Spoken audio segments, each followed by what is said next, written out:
Kannada big fight ವಿಶೇಷ ಮತ್ತೆ ಮುಂದುವರಿಸ್ತಾ ಇದ್ದೀನಿ. ಈಗ ನಗರ ಸರ್, ಇಲ್ಲಿ ನಾನು ಸುಧನ್ವ ಅವರ ಆರ್ಗ್ಯುಮೆಂಟನ್ನು ಪೂರ್ತಿ ಗೌರವಿಸ್ತಾ ಒಂದು ಪ್ರಶ್ನೆ ಕೇಳ್ತೀನಿ ನಾನು. ಅವ್ರು ತುಂಬ ಚೆನ್ನಾಗಿ ಕೇಳಿದ್ರು ಇಲ್ಲಿ. ಸರ್, ಅವ್ರು ಏನು ವಿಷಯ ಇದೆಯೋ ಹೇಳಿ, ಏನು ವಿಷಯ ಆದರೂ ಅವ್ರು ಹೇಳಿ, ಅವ್ರನ್ನ ಪೂರ್ತಿ ಗೌರವಯುತವಾಗಿ ನಡೆಸ್ಕೊಂಡಿದ್ರು ರತ್ನಪ್ರಭಾ ಅವರನ್ನು. ಈಗ ಈ ಕಡೆ ಡಿಫೆನ್ಸ್ ಅವರು ಬಂದು ಅವ್ರನ್ನ ಕ್ರಾಸ್ ಎಕ್ಸಾಮಿನೇಷನ್ ಮಾಡಬೇಕು ಅಲ್ವಾ? ಈಗ ಪ್ರಾಸಿಕ್ಯೂಷನ್ ಅವರು ನಾನು ಕ್ರಾಸ್ ಎಕ್ಸಾಮಿನೇಷನ್ ಮಾಡ್ತೀನಿ ಅಂದರೆ ಏನಾಗಬೇಕು? ಅವ್ರ ಸ್ಥಿತಿ ಏನು? ಇಲ್ಲಿ ಅವ್ರಿಗೆ ಏನು ಗೊತ್ತಿದೆಯೋ ಅದನ್ನು ಹೇಳ್ತಾ ಇದ್ದಾರೆ. ಈ ತನಿಖಾಧಿಕಾರಿಗಳು ಮಾಡಿರ್ತಕ್ಕಂಥ ಎಡವಟ್ಟುಗಳನ್ನು ಪ್ಯಾಚಪ್ ಮಾಡೋ ಸಲುವಾಗಿ, ತೇಪೆ ಹಾಕೋ ಸಲುವಾಗಿ ಇವ್ರುಗಳು ಈ ಥರ ಮಾತುಗಳು ಕೇಳಿದ್ರೆ ಹೇಗಿದು? ಇದು ಯಾವ ಥರ ಇದು? ತನಿಖಾಧಿಕಾರಿಗಳು ಮಾಡೋ ತಪ್ಪುಗಳಿಗೆ ಇವರು ಅಲ್ದಾಡ್ಬೇಕಾಗಿರು. ತನಿಖಾಧಿಕಾರಿಗೆ ಏನಿದೆ ಅಂತ ಇಂಟ್ರೆಸ್ಟ್? ಓಕೆ, ಇಲ್ಲಿ ಪ್ರಶ್ನೆ ಬರೋದು ಹೈ ಪ್ರೊಫೈಲ್ ಕೇಸ್ ಸರ್, ಇದು ಸೆಲೆಬ್ರಿಟಿ, ಅದು ನಮಗೆ ಐಬಾಲ್ ಕ್ಯಾಚಿಂಗ್ ಸ್ಟೋರಿ, ಪಬ್ಲಿಕ್ಗೆ ಇರ್ಬೋದು. ಓಕೆ, ಆದರೆ ಕಾನೂನಿಗೆ ಇಲ್ಲ. ಹೈ ಪ್ರೊಫೈಲ್ಗೆ ಅಂತ ಎಲ್ಲರೂ ಕಾನೂನಲ್ಲಿ ಹೇಳಿದ್ದಾರೆ. ಇದು ಹೈ ಪ್ರೊಫೈಲ್ ಕೇಸು, ಇದು ಲೋ ಪ್ರೊಫೈಲ್ ಕೇಸು, ಈಸ್ ಎಬೋಲಾ ಆರ್ ಬಿಲೋಲಾ ಅಂತ ಎಲ್ಲೂ ಹೇಳಿಲ್ಲ. ಸಾಮಾನ್ಯನಿಗೆ ಸುಪ್ರೀಂ ಕೋರ್ಟ್ ಅಲ್ಲಿ ಬೇಲ್ ಕ್ಯಾನ್ಸಲ್ ಮಾಡಿಸಿರೋ ಕೇಸ್ ಎಷ್ಟಿದೆ ಸರ್? ಸುಪ್ರೀಂ ಕೋರ್ಟ್ ಹೋಗಿ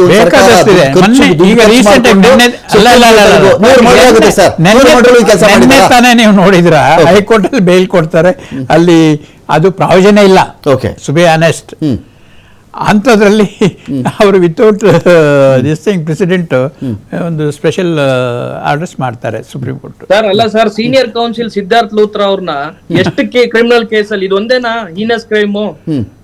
ಆರೋಪಿ ಒಬ್ಬ ಸೆಲೆಬ್ರಿಟಿ ಅಂತ ಅದ್ ಮಾತ್ರಕ್ಕೆ ಯಾಕೆ ಇಷ್ಟು ಸ್ಪೆಷಲ್ ಬೇಗ ಕ್ಯಾಚ್ ಮಾಡ್ಕೊಳ್ತಾರೆ ನೋಡಿ. ಅದನ್ನೇ ಕೇಳ ಸರ್, ಈಗ ದರ್ಶನ್ ಇಷ್ಟೇನೆ ನೋಡಪ್ಪ, ಕರ್ನಾಟಕದಲ್ಲಾಗಿರೋ ಎಲ್ಲಾ ಮರ್ಡರ್ ಕೇಸ್ಗಳಲ್ಲೂ ನೀವು ಒಂದ್ ಕಡೆ ಬೇಲ್ ಆಗಿರೋ ಕೇಸ್ಗಳಿಗೆ ಕೆಳ ಹಂತದ ಕೋರ್ಟ್ಗೆ, ಹೈಕೋರ್ಟ್ಗೆ ಬರಲ್ಲ ಎಷ್ಟೋ ಕೇಸ್ಗಳು.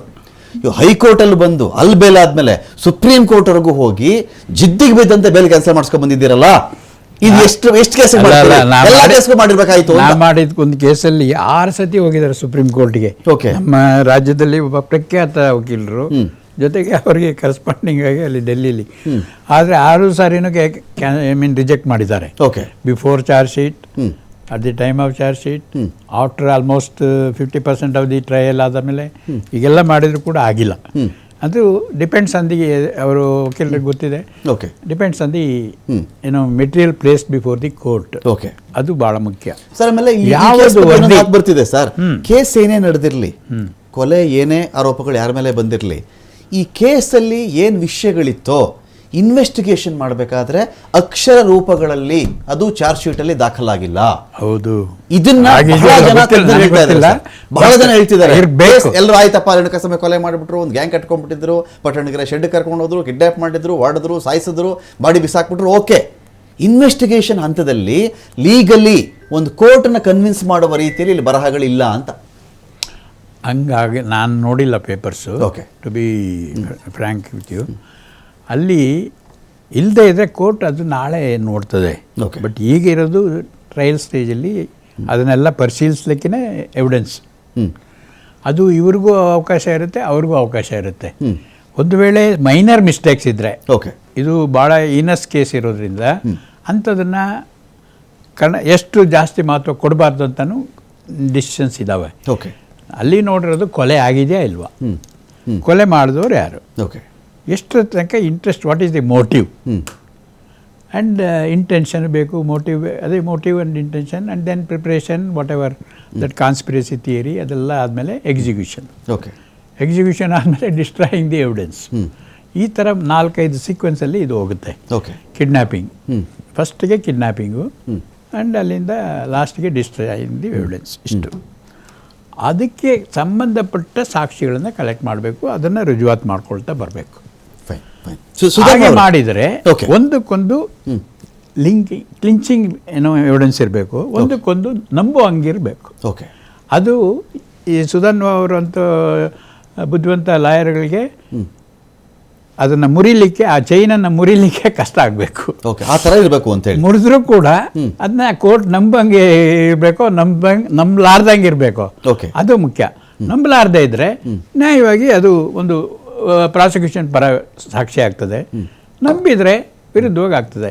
ನಮ್ಮ ಕ್ರಿಮಿನಲ್ ಹೇಗಿದೆ ಅಂತ ಹೇಳಿದ್ರೆ 99.9 ಕರೆಕ್ಟಾಗಿ ಬಂದರೂ ಕೂಡ ಒಂದು ಎಲ್ಲಾದರೂ ಡೌಟ್ ಬಂದರೆ that benefit has to go to the accused ಅಂತಿದೆ. ಓಕೆ, ಆದ್ದರಿಂದ ನಮ್ಮಲ್ಲಿ ಭಾಳ ಕಷ್ಟ.